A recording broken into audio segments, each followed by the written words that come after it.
Salutations, friends, and welcome back to the TeamIslas podcast, episode 27. My name is Doug Bush, and today I'm joined by Patricia Islas and Zach Shear. And this is the podcast. I need to rewrite this. I have written down, and this I always say it wrong. And this podcast is for anyone looking to better themselves in percussion education. Yes, it is. Yes. It is. 5-1. The timpani. How do you teach it? When should you teach it? Why should you teach it? Mr. Shear, you got any thoughts on this? I have to pause, Mr. Bush. I'm sorry, because I just had really serious PTSD. Some of our listeners will understand this, where I tuned 5-1 Yeah. in front of a panel that included Mark Ford, Paul Rennick, Christopher Dean, and Doc Shatroma. Yeah. Oh, man. And after I Mount was, Rushmore. I think I was a freshman. It wouldn't have been my audition at UNT. Mm-hmm. I just remember being terrified. And I tuned it. And then I kind of was like about to get started. And Doc looked right at me and he was like, "You gonna leave it like that?" or said something like, "Are you sure?" Or something. Is that what you're going with? Is that, are you sure you want to go ahead and play? And I was like, no, sir, I'm not. So, yeah. I do still consider myself hopefully qualified to record a podcast on timpani, but I literally relived that moment when you said that. So, okay, first of all, this is in response to a listener question. Mm-hmm. Chris Wolf wrote in and asked us, like, hey, I would love to hear you guys talk about timpani, when to introduce it, how to introduce it, how much time to spend on it. And this is actually something we have spent, the three of us, a lot of time talking about in real life. This was something we talked a lot about at Capel. I remember us having many conversations about when and how much and when we should use it and how much time we should put into it and that sort of thing. So I thought one of the most helpful things here would be just to go chronologically, right, through students, just kind of through the grade levels and start in sixth grade. So in sixth grade, I hear a lot of different approaches about how to introduce timpani, or even if we should introduce it in sixth grade at all. Timpani is not really, I don't think I can make a long list of things I want to accomplish in sixth grade, things I want a student to end the sixth grade being really proficient in. Timpani is not one of them. Mm-hmm. That does not mean that my students in sixth grade won't have the opportunity to see the drums, hit the drums, learn about the drums. We will, in the concert band music, when I think they're ready, we will play a timpani part if it's there. But I also, several times, especially on like a Christmas concert, have eliminated a timpani part if I don't feel like I want to spend the time on that, or I don't feel like I have a student who's quite ready to do that. That's fine. I might have other priorities. If it's going to take us an extra 30 minutes or whatever to get the drums in here and talk about how to tune them and that sort of thing, and I can't really do it right, I might just eliminate that and wait till like the spring concert. So I think that's an important conversation to have with your middle school band director.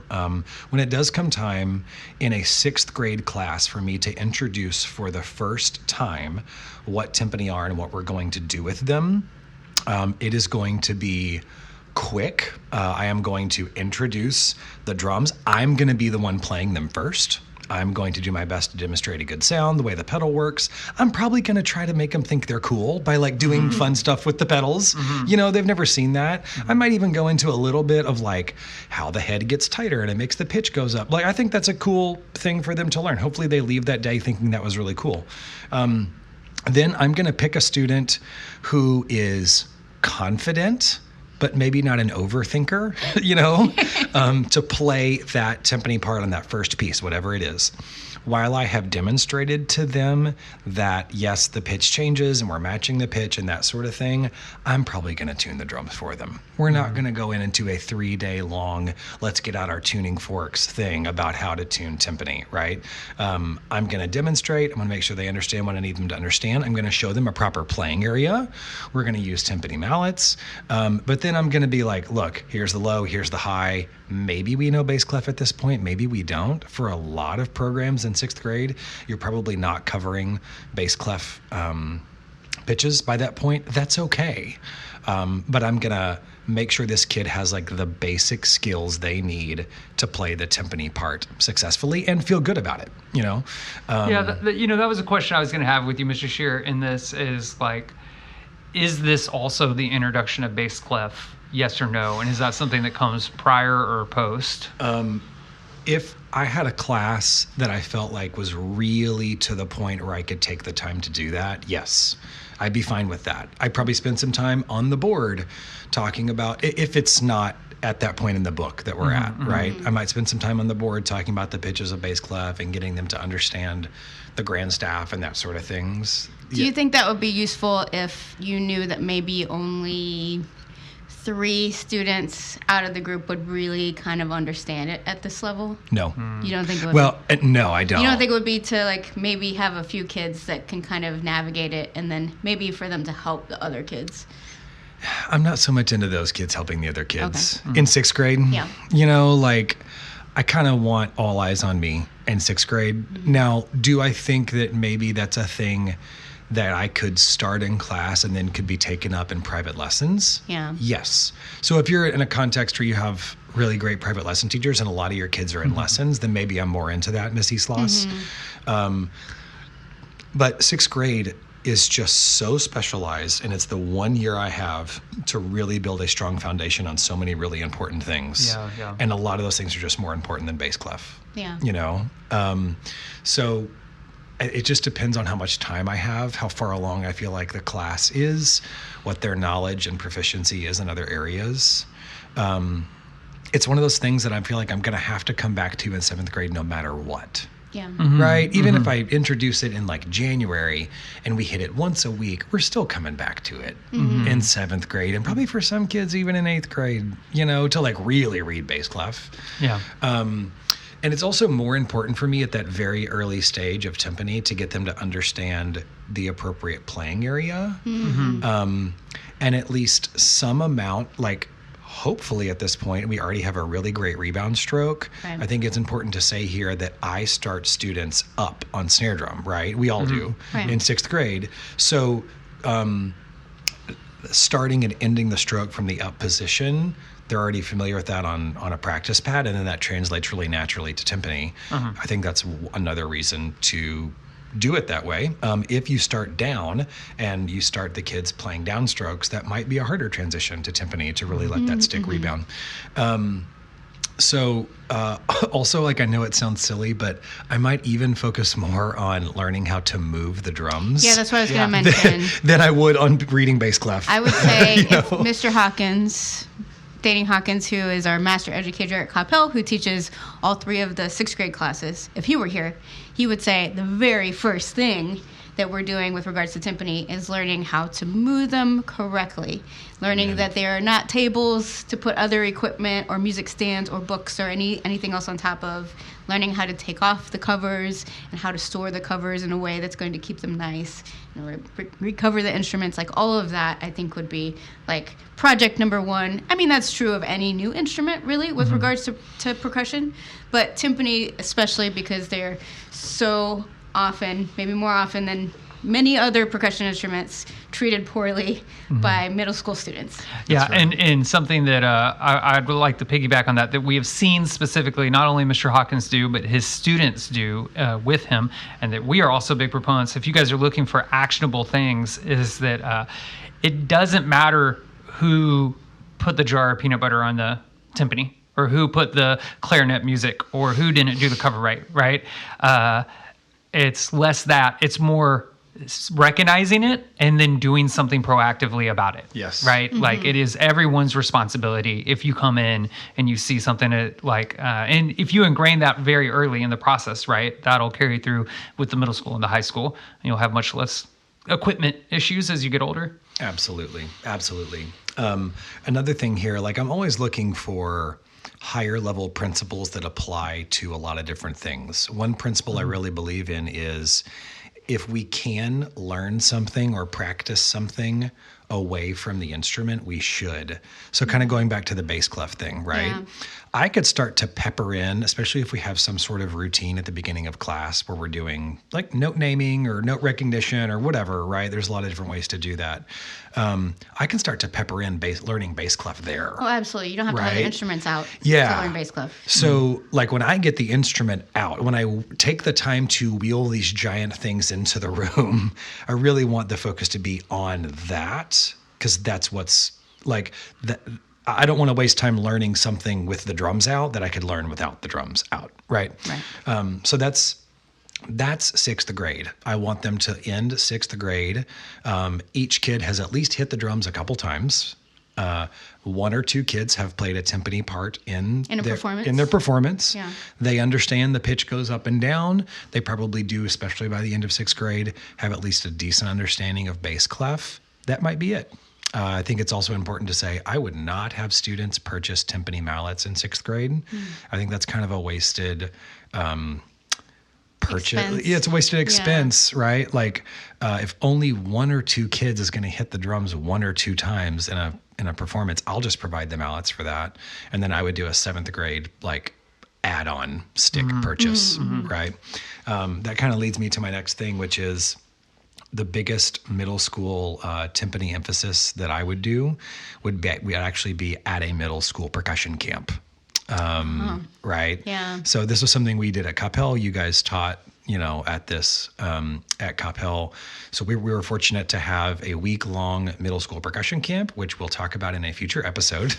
But it gave us the time to have every student in a smaller group. And again, these are ability-based groups at this point, right? Not just sixth grade, seventh grade, eighth grade. To get a little more in-depth on timpani. And that's when we would start, hopefully every kid has a pitch pipe at this point also. We would start to talk about matching pitch and how we move the pedal up slowly and how we listen and put our ear close to the drum. And like these things that we all know about playing timpani, this is where I'd really start to introduce those things in a small group setting. So hopefully by the time they hit seventh grade, after going to that camp, they have a good practical understanding of how to play timpani if I hand them that part. Now they still are probably going to need some help here and there. But theoretically, every kid leaves that middle school percussion camp having a good foundation on timpani. Now, if you don't have that, I think you have to find some other time in seventh and eighth grade to get that information to those kids, because I would say that's when they do need to be proficient, depending on your context and what that looks like for you. Yeah, and they probably need the opportunity for each one of them to get concentrated time on the instrument where they're getting feedback. It doesn't have to be a lot of time. It could be, they're all playing an exercise and everybody gets 2 reps and you're giving comments to each player.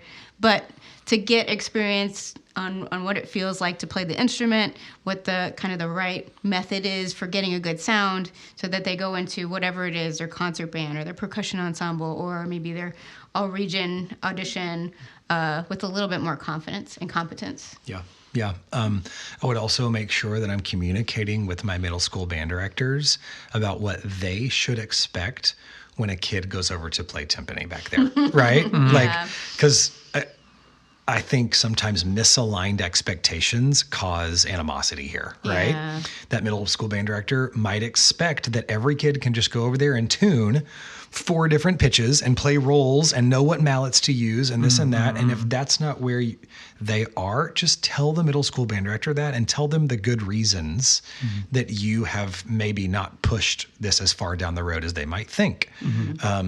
Just tell them, hey, you might have to help them with this, or if you need help, ask me about this, but just communicate about that. Yeah, I have a little story about that. When I was in middle school, my percussion director was Jeff Prospery. badass. Yeah. Amazing. And very fortunately, if you're in Texas, you might even know this name. My band director in middle school was John Benzer. And so I remember very fortunately for me, because I really enjoyed playing timpani, I don't remember the name of the piece, it was so long ago, but getting a timpani part, and it had a solo. And we were preparing to record a concert for TMEA, or like the honor band. And so that was a big deal that I had this timpani solo. And we got to go to the Meyerson, which is the big concert hall that the Dallas Symphony Orchestra performs in. And we recorded there. And even on that stage, before we played that piece, John Benzer came up to the timpani and he tuned the timpani for me. Nice. To ensure that everything was right.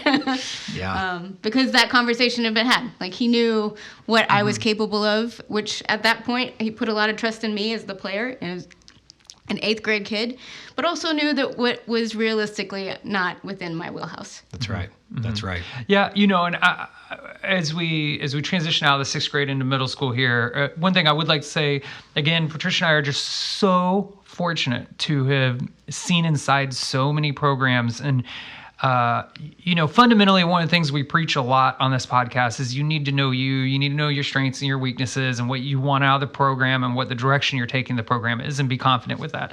But what it means is that we have taught with some people who begin mallets at the beginning of the school year, along with snare. We in the 6th grade, we've taught with some people that do it after the Thanksgiving break. We've taught with some people that do it after the Christmas break. We've taught with some people that do not teach mallets it's just snare the whole time. And by proxy, same thing. We've taught with people that have not introduced timpani at all. We've taught people that have introduced timpani a little, and we've taught with people that try to get to like every auxiliary instrument you can imagine, finger cymbals or whatever, right? And I would say that there's this happy balance or medium. For me, fundamentally as an educator, I'm always like student minded first. Like, I want the student, whenever possible, to feel as comfortable in the situation they're in to actually make music, right? Like, so how many barriers of entry can I help remove to get them to a place where they enjoy the music making process the most, right? So with that being said, when you look at the longevity of a student in your program, it's like, how many of these students are going to have to play kungas, for example? Even though I, Mr. Bush, might value that educationally significantly more than an instrument like timpani, for example, the reality is, I don't know, maybe 1% in a percussion ensemble might actually play kunga, right? But even though they don't have to do it very often, they do it very, very little, actually, they will still have to play timpani. Like, they will have to play timpani in like a middle school all-city thing, or they'll have to play it for an all-state thing, like at the minimum. And the chances are, once or twice in their career, they'll play it in their band also, right? So I have seen, not sinking a lot of time, but I have seen the value, and I did not believe in this at first. At first, I thought because of that, don't even show the students the timpani until the 7th grade. Used to be my feelings, but I have now seen and been proven like the value of what Ms. TeamIslas saying, like, of taking a day of like, this is what it is. You should not be scared of this beast, right? I'm going to make it very clear. It's the most expensive thing in the room. Don't use your nylon tip Ralph Hardemans to practice your bat sticking on this, right? We're treating it with this, the sacredness, right? Because we don't, but this is how it's moved, and come up here and do the pedal, and this is where you hit it. And then I have found that even just like a couple days of that makes a big difference in the 7th grade when they do actually have to like navigate the bass clef and the tuning and if they're not having to do there's so many weird things with timpani, right? You got with the foot thing and the clef and the tuning change, and I'm playing single stroke rolls instead of buzz rolls. I thought I was supposed to play a buzz roll, and all those things that even if it's just like a couple days, it's probably the ideal amount, I would say, in the 6th grade. That helps set them up really, really well. And then, if let's say you don't have a percussion camp, middle school percussion camp, or this or that or whatever, if you are fortunate enough to have a private lesson teacher at any point, I think even if it's not the full set, even if it's just a singular drum, in the private setting, I can get done like 5 classrooms worth of like, we can just experiment, like just hit it and let it ring and count how long did it ring.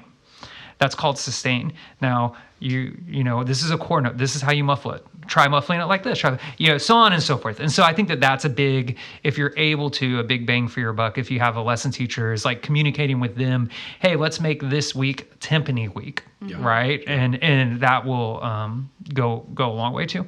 Yeah. Mr. Bush, you mentioned like 7th and 8th grade, right?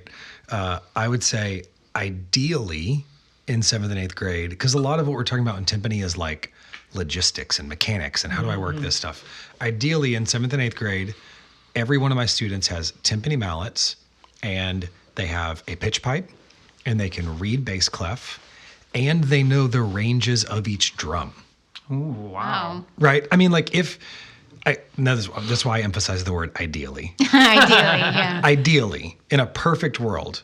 And I'm saying a perfect world is like they went to middle school percussion camp and they're actually not in their band class every day in 7th and 8th grade. They're in a percussion class and they're in private lessons.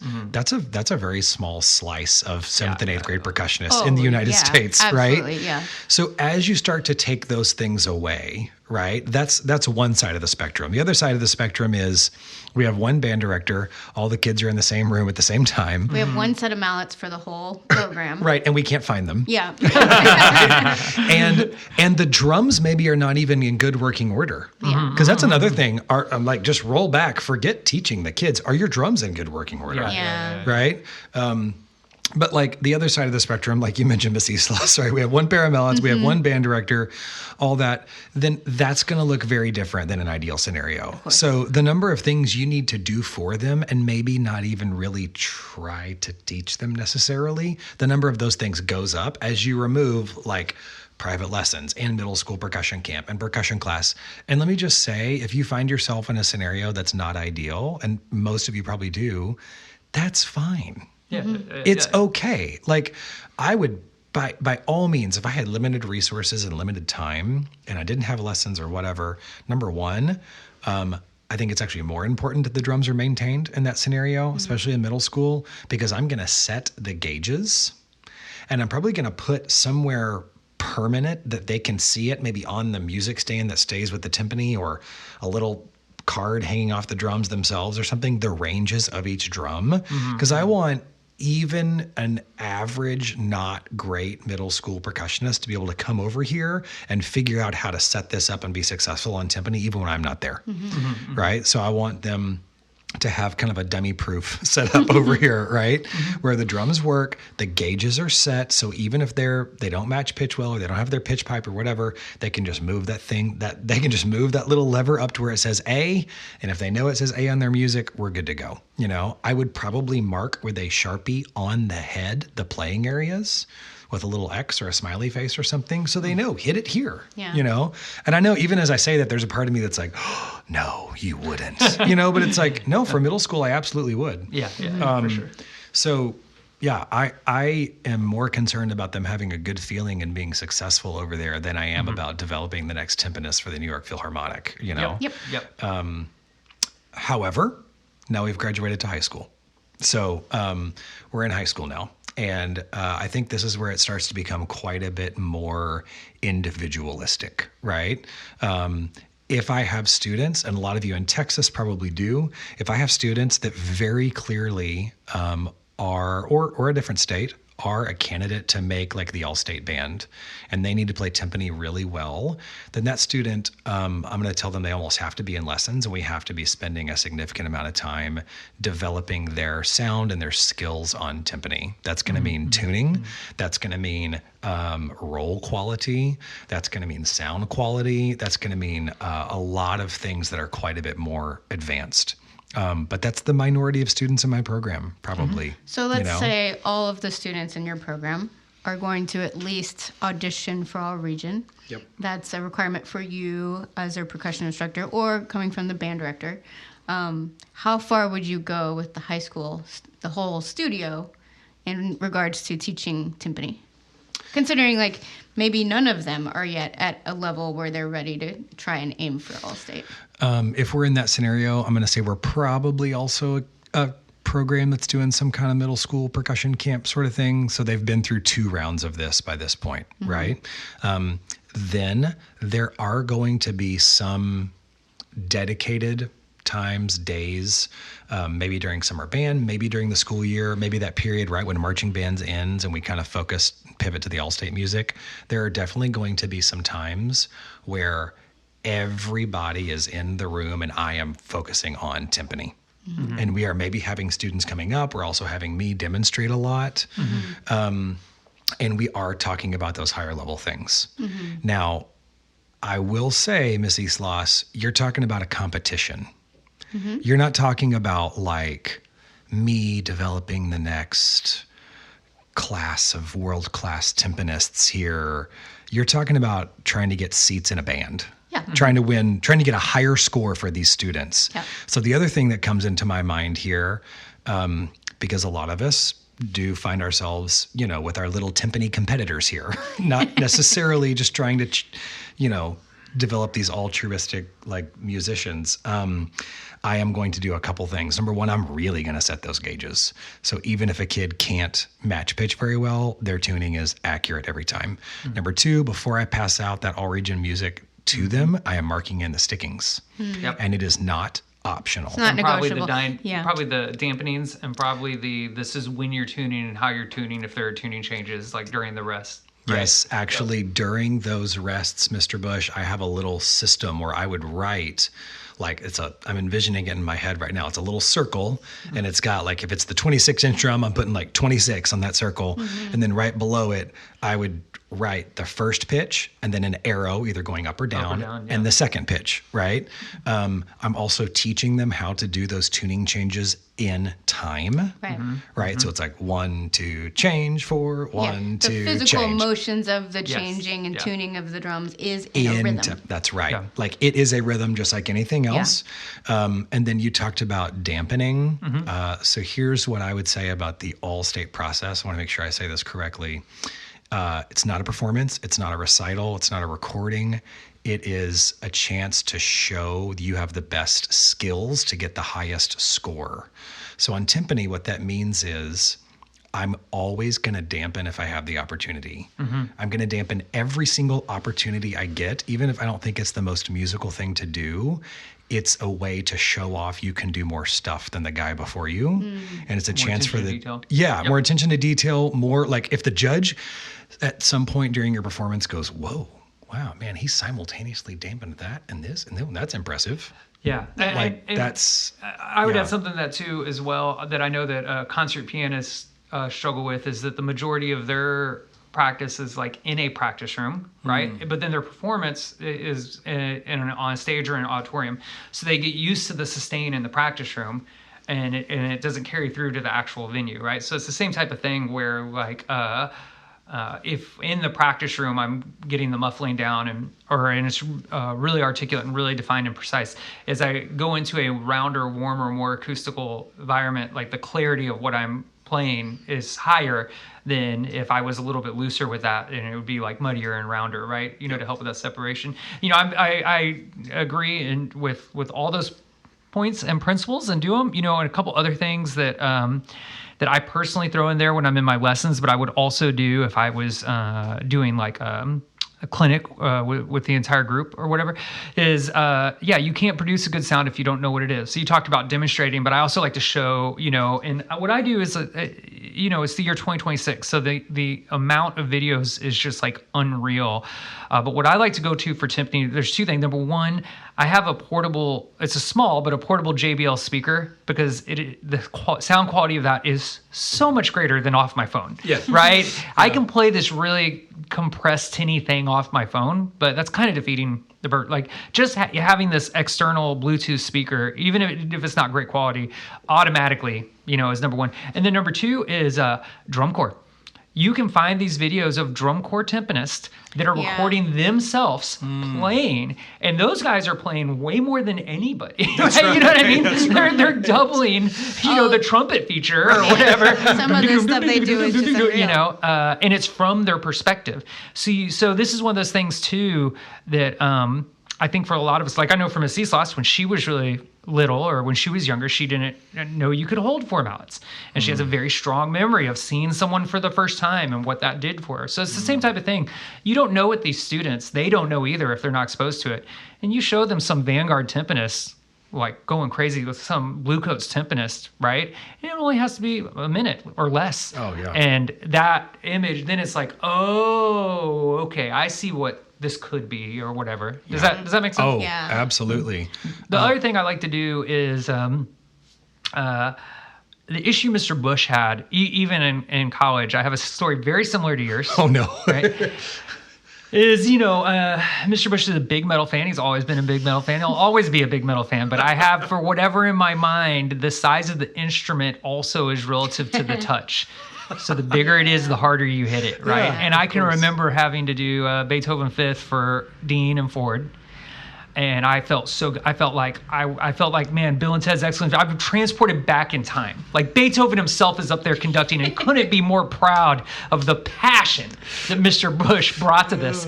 And I hit the release and I look up, big smile on my face, and they're both just staring at me. It's real quiet for a while.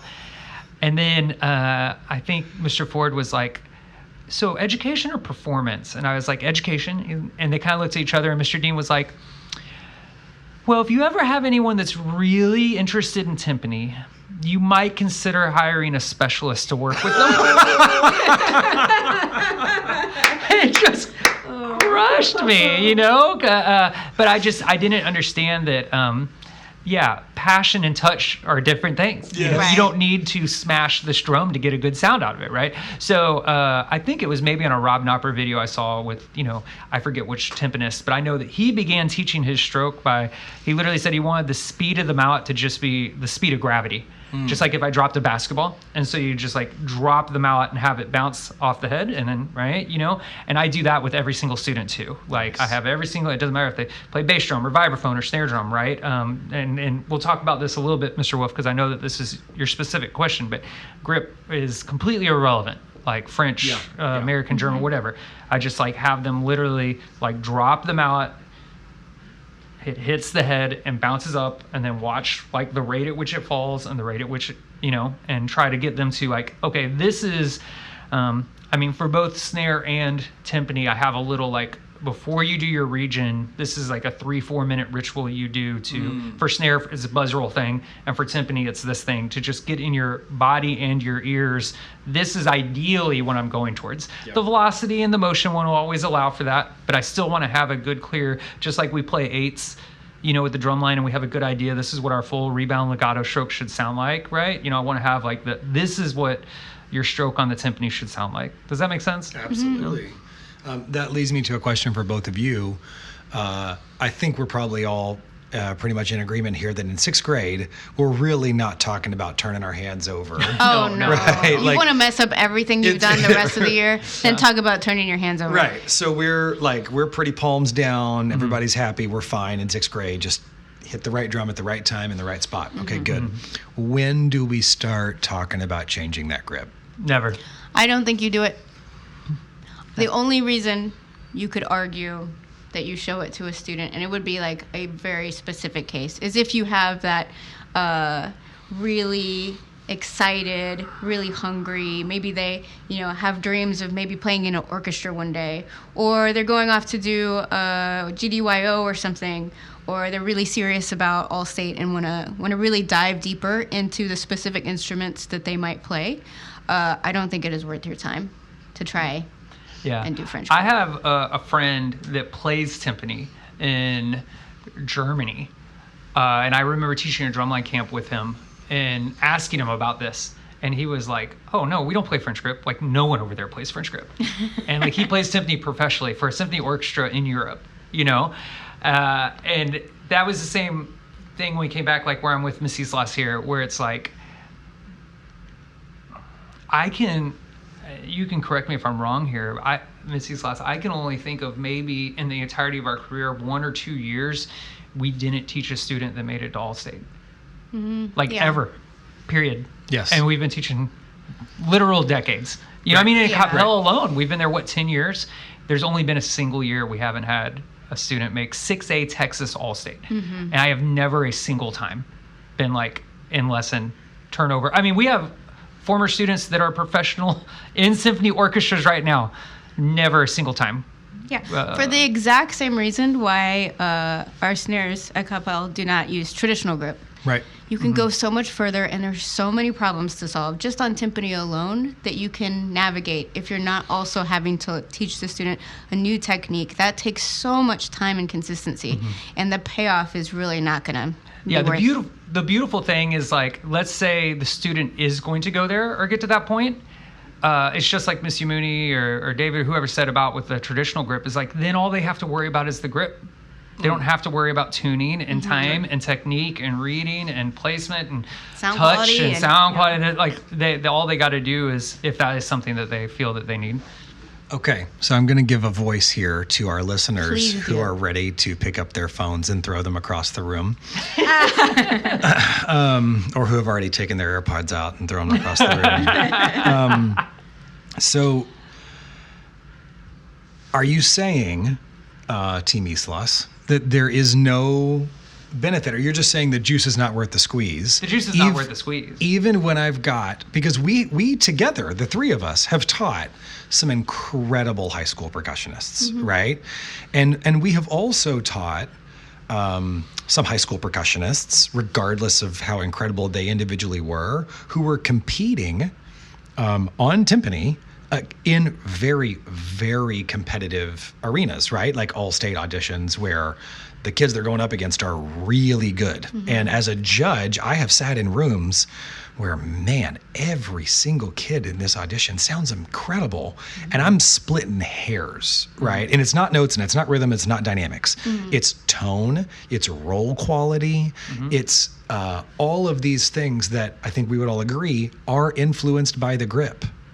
And as I would argue, especially on timpani, where tone is so important, and where your grip can influence, and the stroke that you produce with that grip can influence the tone so much. Is it not a disservice to those students who can do it, and it makes a difference in their sound quality? Is it not a disservice to not teach them, or at least give them the opportunity? I mean, these are kids who we're talking about might be in 2 lessons a week, who have maybe already made the All-State Band 1 year, who are gonna go audition for Christopher Dean. You're telling me, Miss Islas, you're gonna send a kid in to go audition for Dave Hall or Shi Wu, and you're gonna send them in there with their same grip they used on their practice pad in 6th grade. That's the grip they're going to audition for Shi Wu with. I am. Yeah, 100%. Yeah, because you know what's going to be great for that student if they get into Shi Wu's program or North Texas or whatever other outstanding program is that they're going to have a clean slate when it comes to the technique.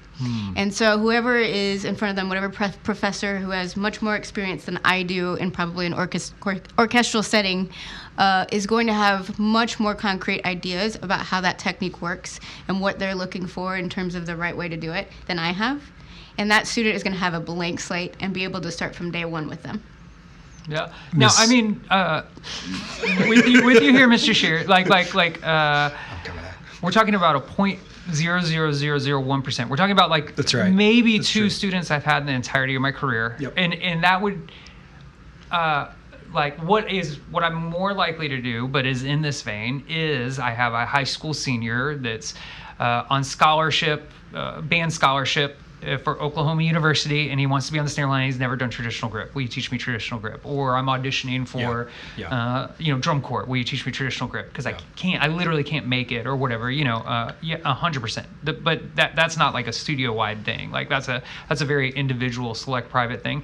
And the only reason with the timpani and the French grip, it's case by case. I mean, I don't know, does this kid play drum set for his church and already, play a lot of thumb up stuff? Okay, maybe, or has a good touch or sound on a ride cymbal. But for most of these students, it's like a mental stack issue where it's like the amount of processing power they're then using to navigate through this new technique that they are not then allowed to focus on their tone or their touch or their sound or whatever is not, again, is at the end of the day for a 16 or 17-year-old, I think not worth it. In our experience, Here's the last thing I would say. Right or not, in my experience, dealing with really high-functioning percussion high school students, of the instruments they are required to play for all state, timpani is usually the most neglected. That's true. because it's played the least amount of time in any average Texas percussion program. Yep. So the level that the timpani etude gets across the board tends to be lower than the level of the 2-mallet and 4-mallet and the snare etudes. Yeah. So I think there's still a lot of room in this day and age, in 2026, to improve the quality of sound quality and timing and muffling and all of these things, other things that they're going to need on other instruments that they play, aside from technique, that could be improved upon holistically before technique. Yeah, I can't remember the last time I've had a student. Maybe Andrew Tao his senior year. Maybe this is a 4-year All-Stater that went to Princeton on scholarship or whatever, right? You know, right. Maybe his senior year he was ready to talk about French grip, right? But that ours is exactly what Miss Islas said. Every first lesson of the year with Mr. Bush is 100% the same. Hey, dum-dum. Everyone, do you have a timpani at home? No. Does Mr. Bush have a timpani at home? No. You know what you need to practice first right now? The All-State timpani, because no one is doing it. This is what you need to do. You need to do it right now. And guess what? They don't do it. And then it's Lone Star ends. We have 1 week till audition. And there's sign-up sheets on the door for the timpani. Right. And these poor freshmen. And you get 7 minutes each. You know. So again, I'm not saying that French grip isn't important. I'm not saying it, you know, but again, it's like a juice worth squeeze is a time commitment thing of just like what realistically, like, are they even hitting the drums in the right spot? That's fair. Okay, Mr. Scher, you had something you wanted to say earlier. No. You don't want to say it now? Okay, first, informal poll is going out right now to any former Capel students who we've heard some of them do listen to the podcast.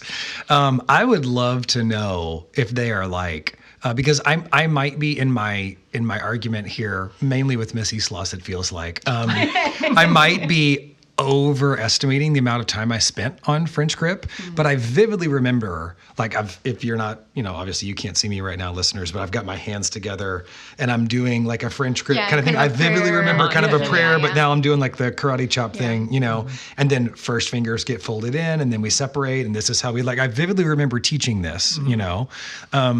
That's number one. Informal poll. Capel students, former Capel students, please let us know how much time we actually spent on French grip. That's number one. Number two, Miss Islas.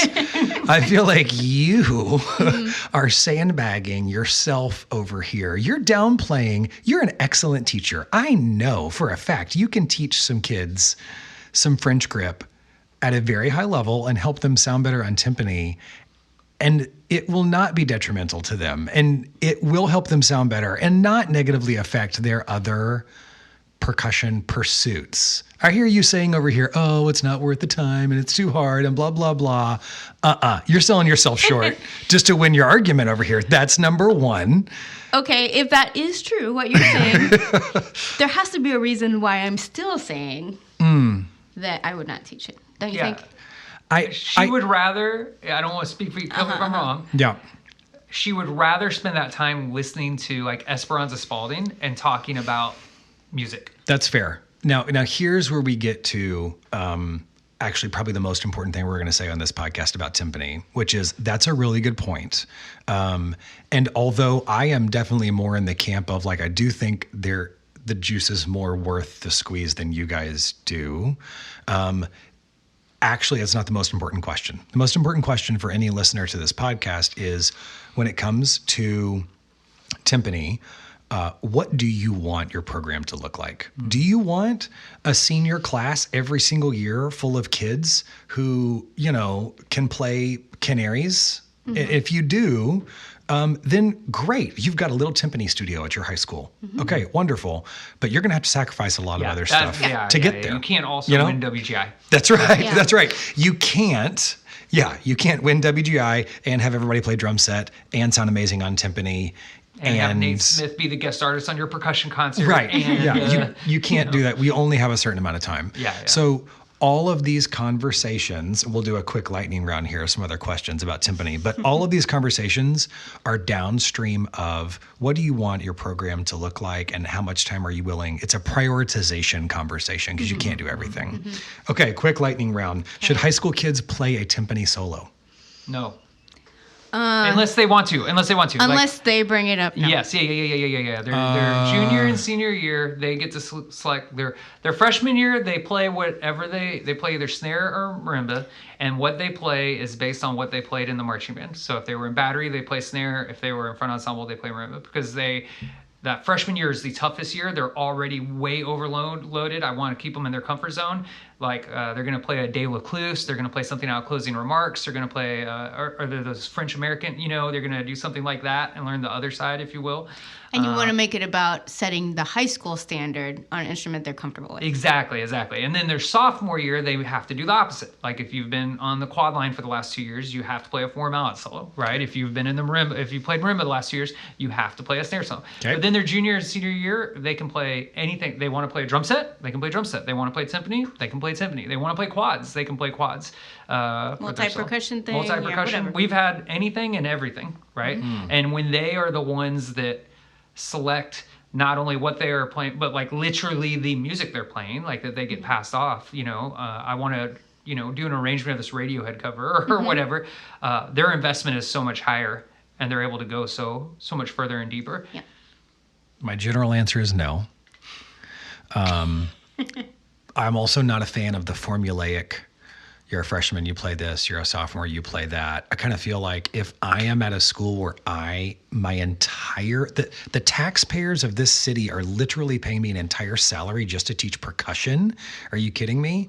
Then I should be able to tailor to each kid what I think is best for them when it comes solo time. 99% of the time, that's not a timpani solo. Mm-hmm. But again, this is context specific. If you're the only band director at Wanakee Preparatory School and you drive a bus and you teach home ec and then you teach drums, then maybe, if a kid, we're just glad a kid's playing a solo, So it's you're doing a class solo. Right, whatever. And that might be the only way you get them to really get into timpani, I will say this, in 8th grade, I played a timpani solo for my solo. And I think a big reason for that was because I was then going to play timpani in the drum line the very next year. Oh, I like that. Which worked out well. I like that. Also like drum lines having timpani, which has been mentioned on a previous podcast. I really miss that. Okay, what about gauges? Do we always set them? Is there ever a time where we're like, no gauges, kids, good luck? We set them. Yeah, if you can afford to have them, we set them. The only time is when I'm also teaching them French grip. Because it's like that 0.00001 kid that, is auditioning at Juilliard or whatever. And then, yes, it's like, okay, what do you do if the gauges don't work or you don't have them or whatever, Yeah. Also, shout out to Rich Bono. Yes, sir. On this podcast, who is not just servicing Texas anymore. I think he's branched out to other states. Oh, that's cool. If I were anywhere in the country, and there might be other people who do this, other places, I'm sure they're wonderful. Anyone around you, if you can call someone to help you get the right parts and the right setup and the right all that, I mean, timpani are complicated and you've got a lot of things you have to do. By all means, get someone to help you get that stuff set up. I'm a hard yes on gauges as well all the time. Ms. Islas, should we always have a throne, a stool? Is it adjustable? Is it not adjustable? Should the kids just stand up? How do we handle that for timpani? Okay, I would always have, if possible, an adjustable stool type setting. Or just mention to the students that if you have access, like maybe you have a drum set thrown at home that goes really high, like that needs to be an option for sure. I've taught with people who will say no throne at all, you just stand up and play. But as a shorty who is very cognizant of heights of instruments, and as a teacher who often teaches 14-year-olds that are twice my height, I'm very aware of the advantages to being at a comfortable height. And I remember when I was in high school auditioning for All Region, probably even at the area level, that I had a drum set thrown at home that was would specifically get exactly the height that I needed it to get. No higher, no lower, exactly the height. And I brought that with me to the audition. And that was a big deal. And I remember that moment of like walking up to the instrument and nobody is looking at me like I'm any kind of threat at all. This little tiny Mexican girl with her stool, what is she doing? And then I played the timpani very well because I had prepared it extremely well. And when I turned around, every eye was on me. And that was a cool experience. Yeah. And having a stool that allowed me to be able to play at a comfortable height was integral to that. Yeah. So, Yeah. yes. I'm a yes on that as well. I will make exceptions. Like I can remember specifically having a student who just was more comfortable without it. And I was like, okay, fine. But as a general rule, yes, we are playing a stool and we're playing French grip. But Yeah. I agree. This is something I've warmed up to. I used to be pretty anti-stool, but as was established by my earlier story, I don't know you should listen to any of my advice on timpani, I guess. But yeah, in my experience, Capel was the first place I got to when you were there, where there was like working stools behind everything. Oh. Like everything had like a working functioning stool, working functioning gauges, like everything was set up and like good to go. And the older kids were already really proficient with it. And that kind of empowered me. And as we started to lose that a little bit, I started to become more aware. It's kind of like when you get a new car and you get this nice new feature you don't even think you need until it stops working. And then you're like, oh, wow, I really missed that. That was helping a lot. And so now it's a situation, in my experience, a lot of the younger kids are a little hesitant because they haven't experienced it a lot. And more than other things will I apply pressure of like, no, you're gonna do this and you're gonna live with it for a while. But if like, for example, we go through an entire season and it's pulling teeth and they're still really struggling, then kind of with you, it's like, if this is hindering your ability to make music behind the instrument, we can move it out of the way and you cannot use it. For sure. Absolutely. Yeah. I think the very last thing I'll say is timpani is one of those instruments where, maybe once every 10 years, you're going to have a kid that just really falls in love with that instrument specifically. I kind of put vibraphone in this category too. Maybe that's once every 5 years, but like I can think of like Colin Anderson, from Capel, who just like fell in love with vibraphone. Like jazz vibraphone specifically. Right. Yeah. And just became like the vibe guy. Okay. Like Colin's the vibe guy. Every once in a while you'll have a timpani person, a student like that is clear they are gravitating towards this. They want to practice it. They're really good at it. And so all the things we've said about like you're not developing future timpanists, but every once in a while you might. And that I do think is a special scenario where you absolutely should just pour gas on that fire for that student. And maybe that means, like was advice to Mr. Bush, you send them to someone else, you send them to a specialist. Send them to like a player in the Dallas Symphony Orchestra and you get a lesson with them or at SMU or something like that. That's right. Absolutely. Yeah. Awesome. Thanks for hanging out with us again today, friends, and thank you, Mr. Wolf, for sending this great question that sparked this important episode. If you have any questions for the podcast, send them to TeamIslas@gmail.com. That's TeamIslas, TeamIslas@gmail.com. You still have time, yes, you, to win a book pack worth 5 million Bitcoin rubies. Yeah, because they have the whole month, right? Yeah. So you still got time to win. You got like 2 weeks or something, I think. Oh, wait, no. This is far in the future. You missed out. Oh, you missed out. But Thanks to whoever sent one in. You too. We'll have a future one for Book Pack 2. Send a question, teamislas@gmail.com. Hey, shout out to the great percussion companies that support Team Islas. That's Mapex, Majestic Percussion, Dynasty Percussion, and Titan Field Frames, Remo Drumheads, ProMark Sticks and Mounts, Sabian Cymbals, Beetle Percussion, and Lot Riot Apparel. If you can subdivide through 3 bars of 7/8 while performing tuning and mallet changes and come back in with great sound and touch and grip, then leave us with that 5-star review. Please remember, friends, step 1 is time, step 2 is sound, and step 3 is subscribing to the Team Islas podcast.